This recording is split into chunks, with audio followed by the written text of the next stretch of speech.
J'ai vu le film Blancanieves. Le grain de sel de Claire. Vive le cinéma!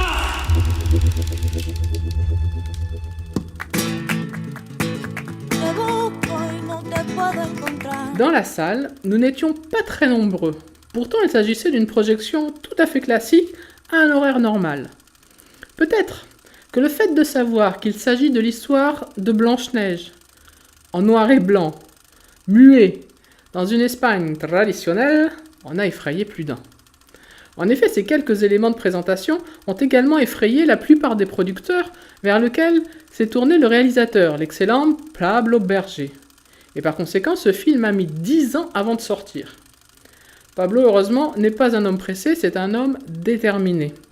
Et comme il l'a confié l'autre jour à Paula Jacques sur France Inter, il disait « On doit faire son film comme si c'était le dernier ».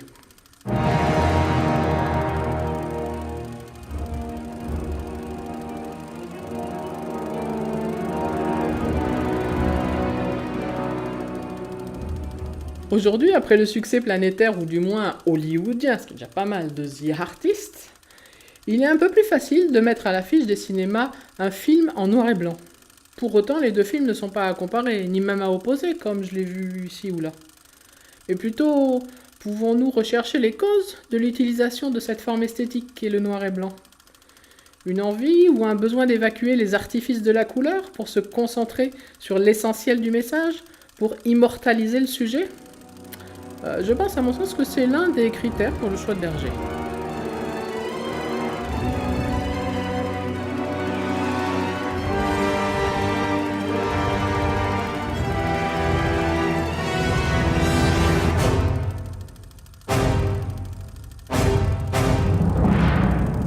En effet, on croyait tout connaître de cette bonne vieille Blanche-Neige, passée par toutes les outrances au cinéma comme dans les contes. La voilà aujourd'hui projetée dans l'Espagne inondée de lumière au temps de la tauromachie. Et cet écrin, fût-on un aficionado ou un adversaire farouche de la corrida, n'engage pas la polémique autour de cette pratique. À y regarder de plus près dans cette arène, ce sont les hommes qui y seront mutilés. Certains y mourront, mais le taureau, lui, sera gracié. L'arène n'est qu'un décor majestueux, le cirque où se joue la vie des héros, mais non pas face au taureau, mais en proie à leurs besoins de gloire, de reconnaissance, et dans les traces même de leur propre histoire.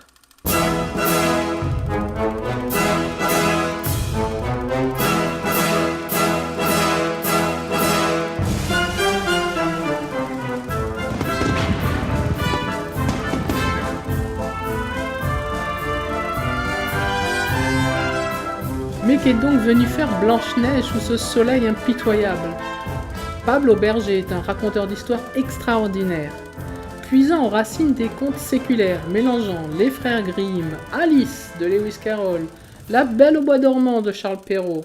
Le réalisateur fait mordre la poussière à nos souvenirs et décrotte les clichés pour propulser Blanche-Neige au XXIe siècle, dévoilant la sensualité et la tradition du flamenco, imposant une marâtre aux allures de dominatrice SM, une femme sexy qui pose pour la couverture du magazine de mode dans son hacienda, ou là, une jeune ingénue qui se languit dans une étrange carriole pour nains au gré du pas andalou des 4 chevaux.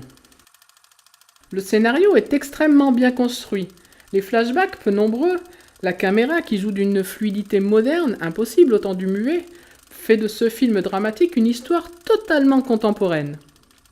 Les personnages sont parfaitement campés par des acteurs bien dirigés et inspirés.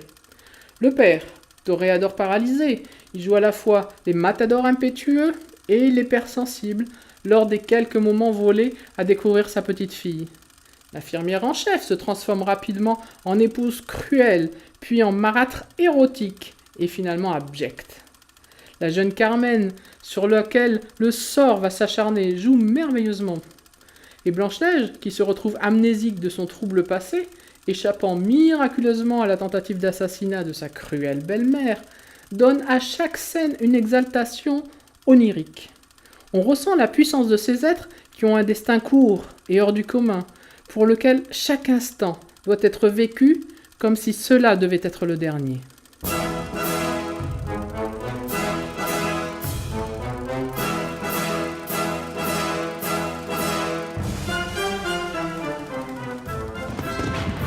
de l'histoire, des rebondissements et à la fois une écriture fine qui compose un puzzle où chaque morceau viendra s'emboîter sans pour autant que le spectateur ait soupçonné le dessin final.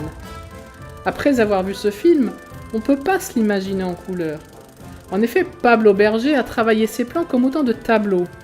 Des photographies crues sous la lumière écrasante de l'Espagne. Les contrastes sont forts, comme les sentiments de cette histoire. Les cadrages des gueules sont splendides, et l'alternance des mouvements de caméra avec ses plans fixes sont de bien meilleures suggestions que certains dialogues.